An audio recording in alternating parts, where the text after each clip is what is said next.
Hey YouTube, Skipper T here. It's been a while since we've done a video, so I thought today I would shoot a new one.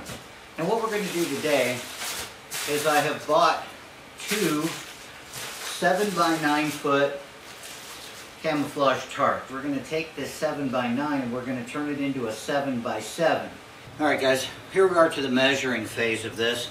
I measured the width, which is supposed to be 7 foot. It's actually 7 foot 4.5 inches. So I've had to account for that, and I'm going to make this, the appropriate length so that it does come out a square. So basically I've noticed that the seams around the edges are 1 3/4 wide.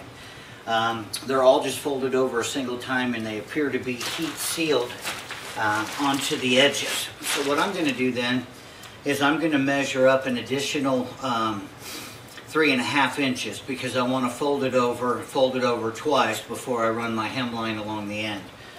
So the original length was 88.5 inches. So if I add 3.5 inches to that, I come up to 92. So what I'm going to end up doing then is I'm going to put a series of lines on here. One so I know where to cut the excess off. But then I'm also going to scribe 2 lines where I can fold it over and then, get it to where I want it to be. And then I'll probably take an ironing board with a thin, like flour sack cloth over it so that I don't melt this to my iron. And then, I'm just going to put a nice crease in it, which will make it a lot easier to sew, and we'll show that later on. Anyway, now is the time to start measuring. The black Sharpie always comes in handy.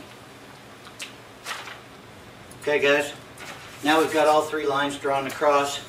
The end piece where I'm going to cut it, where the fold is, the fold over the top again.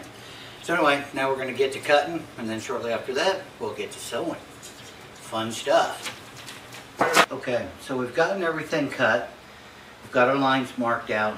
Now it's going to become the time for the tricky part. Because it's a thin plastic type material, obviously if I apply heat to it via an iron and an ironing board, it's going to melt right through it. So what I've done is I've dialed down the heat to, I think, like a silk setting, something along those lines.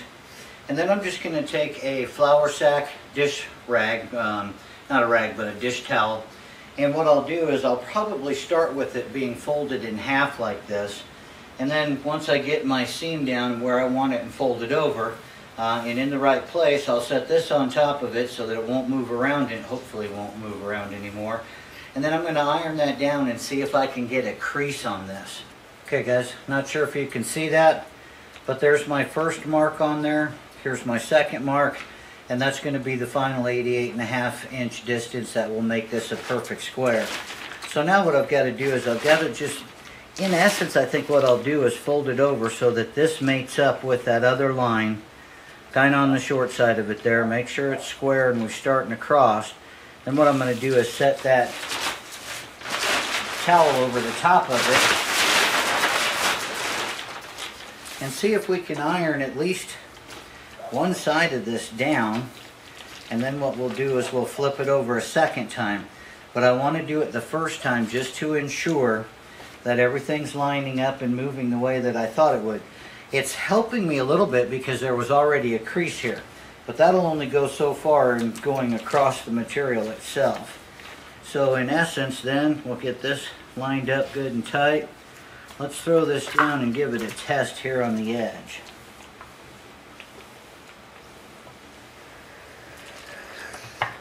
Apply a little pressure. Okay. Kind of made the plastic a little tacky, so I think the concept's probably going to be pretty sound.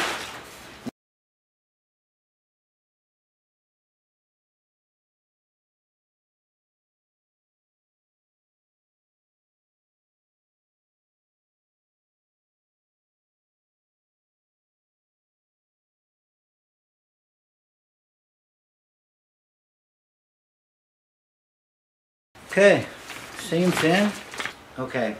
Now we've gotten the seams taken care of on that. We've got it folded over. We now have it 88.5 inches. She's going to be square now. So what I'm going to do now is set up the sewing machine. We'll see if we can't tie those folded over hem pieces down. And hopefully by the time we're done with that, we'll have a square tarp. Stay with me. Okay, here we are. We're going to try to run our first line of stitching down here. I don't know if you guys are familiar with sewing, but I've set a zigzag stitch for this one just because I'm not familiar with it. Relatively new to this contraption, but nonetheless want to teach myself how to do it, and what a great way to do this. So I'm going to put the needle down. I'm going to get it lined up, put the foot down, and put the needle in, pull out any slack, and then I'm going to give it a go and see what happens.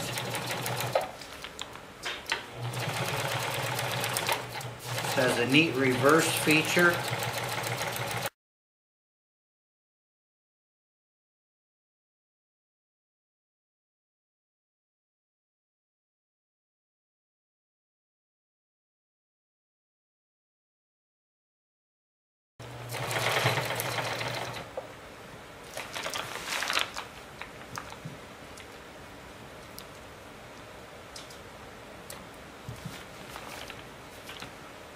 Alright, looking pretty good.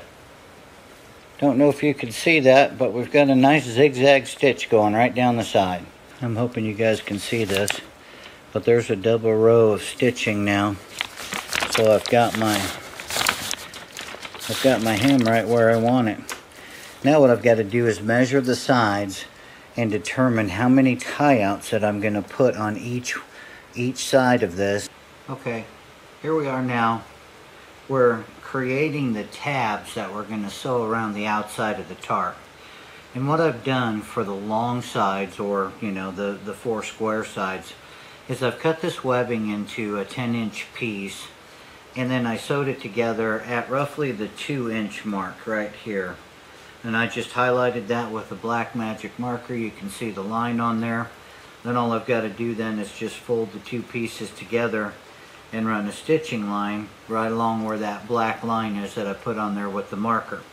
When I'm done, what that'll do is give me roughly, see if you guys can see this, but if I put it on the end here and fold it out, then in essence it's giving me a 3-inch loop that I can work with. Then I can put the tent stakes down through it. I can create a stake if I'm out in the woods, put it down through. I can tie it off with a prusik knot or something if I want to run a ridge line and set my tarp up that way. Anyway, the ones down the sides, I used a 10-inch piece of material and again sewed it at the 2-inch mark. And there's 3 on a side, so I've set up 4 piles of 3 to cover the 4 sides. On the corners of the tarp, there's already, well, at least on 2 of the sides anyway, there's a grommet from the original manufacturer. So what I had to do there then was I had to move this out to the 3-inch mark as far as where I would stitch it together, and you can kind of see where I've stitched it right here. And what that then allows for is the tarp, the corner of the tarp, to fit in between the 2 pieces. The grommet hole is going to be roughly right in here, and then that gives me 1 inch to 1.25 inches with which I can sew it and secure it to the tarp back behind the grommet. I decided I didn't want to take that off because then I would ultimately have to, fold it over, and here we go, making our 7'4" by 7'4" even shorter. So I didn't want to do that, so I just made this long enough to go right over the top, and then I'll be able to stitch this portion down back behind the grommet. Okay, here we are. We've gotten the 3 sets for each side done now. 3, 3, 3, and 3, so 3, 6, 9, and 12. Those will go out down each side, and then we've got our 4 corner pieces here. They've all been stitched together here so that I can, when I insert that over the side, similar to this, be much easier to hold it down, and it'd be a lot easier to keep it square and straight. That way I don't have to mess with the bottom side when I can't see it when it's in the sewing machine. So hopefully these will lay down. Got them all fairly straight here. So hopefully that part should go pretty slick. Now the tough part will be deciding how to handle all of this excess bulk material that's out there, and we'll just have to decide what's going to work best, and once I get that figured out, I will let you know. Okay guys, the finished product. All of the tie-outs, 44 inches on center, every 22 inches on the half mark. You can see that now there's 4 per side, or 3 per side, and each one is a corner. Let's see if I can zoom in on this here.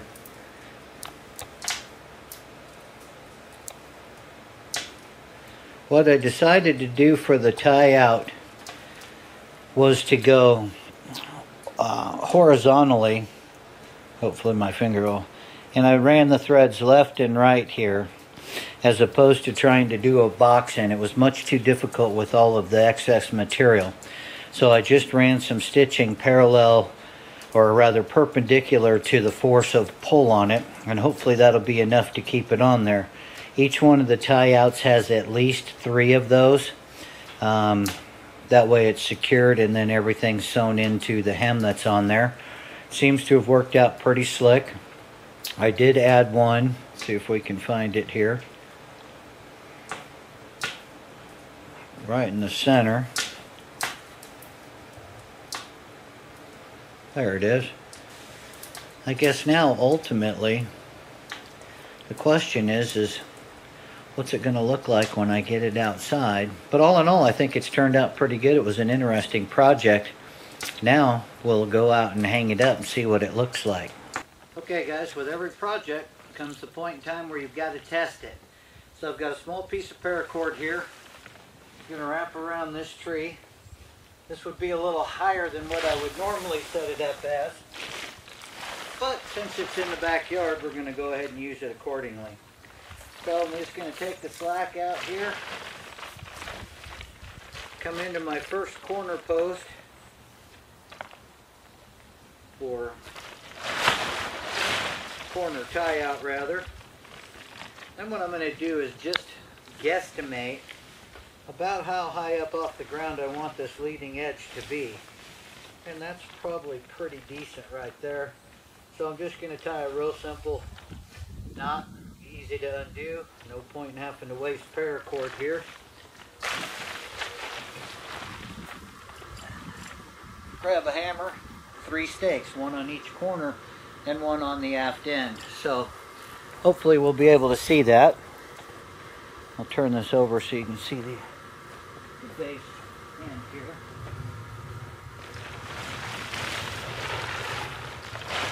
Now all I'm doing is simply taking this other opposite corner. I'm just going to pull it tight and I'm going to stake it out.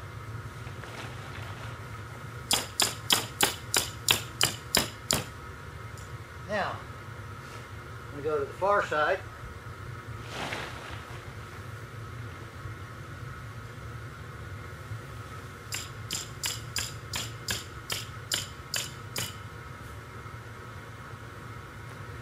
And we'll come into this side.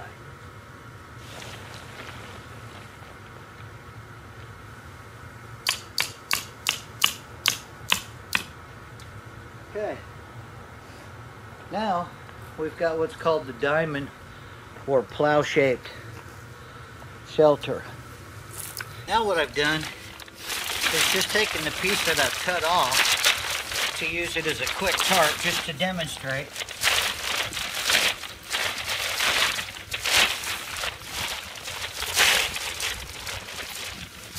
Now, I can put this clear back into the back, scrunch way down inside, and I've got a decent shelter. So, again, this is a little higher than I would make it if it was cold out like it is now. I would probably lower it maybe about waist high, which would mean I'd have to crawl in it. But better insulative properties while down on the ground. Of course, in the summertime, I could always stake it out further and allow air to come in underneath. But what a fantastic rain shelter. In fact, my feet are still 2 feet from the end. And with some sticks cut with a knife, or extra tent stakes if you have them, you could pin the other sides down. But I gotta tell you what, this makes for a great, super basic diamond plow shelter. Proof and concept right here. Absolutely fantastic for an emergency shelter. I've now given myself tons and tons of room inside this thing. And we're on the other side of the big fat tree. But what I've done then, oops,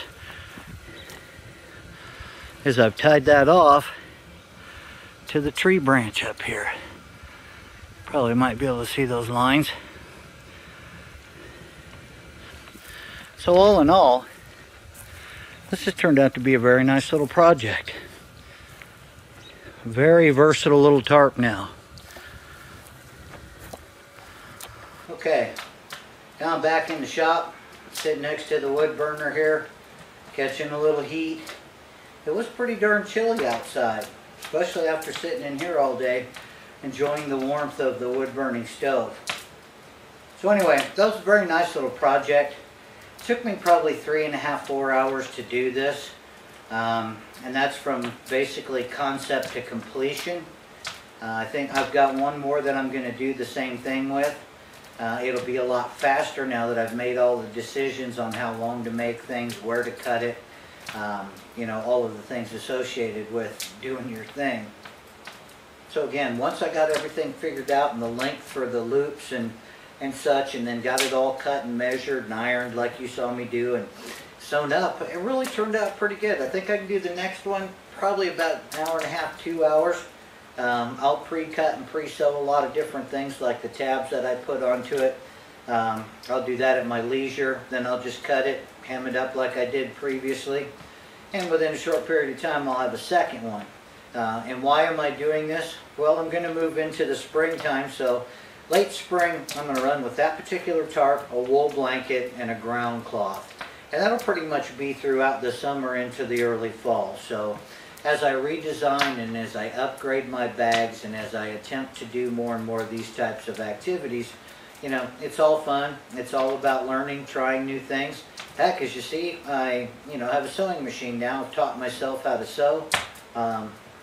So, you know, life is grand.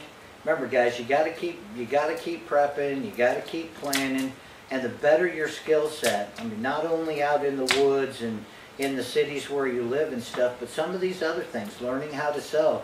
You know, you're going to have to take care of the clothing that you have. You may have to make stuff out of blankets, etc., for wintertime.